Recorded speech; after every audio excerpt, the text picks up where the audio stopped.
My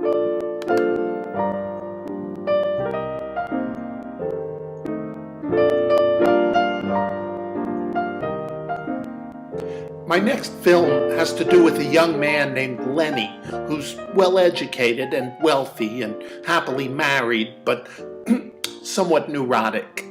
He was brought up in a very poor family and has had a nervous stomach ever since a traumatic childhood incident in which his mother cooked and served his football for dinner.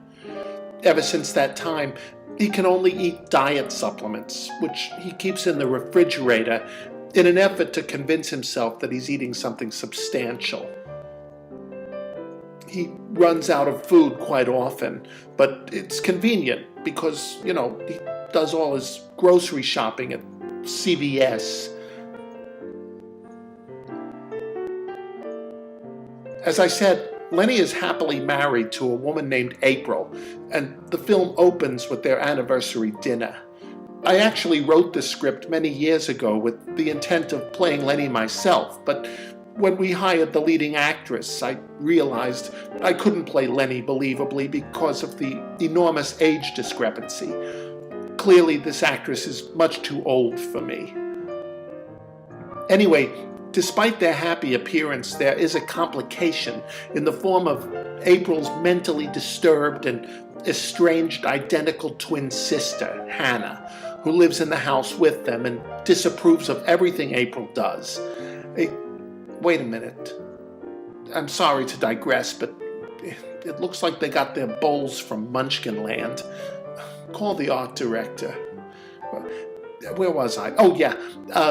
Hannah watches April's every move. She's been angry and bitter ever since she discovered that there was a mistake on her birth certificate. They accidentally spelled her first name backwards, and she was convinced that it was done purposely. When Hannah enters, Lenny excuses himself to supposedly chop zucchini, but it's really to avoid her usual criticism of his cooking. She often recalls one time when they had to call 911 because he made Jell-O and it got stuck in her throat. Incidentally, Hannah's prized possession is her original cell from Gertie the dinosaur. It's hanging there on the wall. The unspoken angst between the two sisters has become unbearable and has driven April to drink on occasion, which is yet another activity Hannah disapproves of. Despite all this, the film ends happily and ironically. As Lenny chops the zucchini, the two sisters forget their differences and launch into a healthy debate about Freud and the relative pros and cons of circumcision.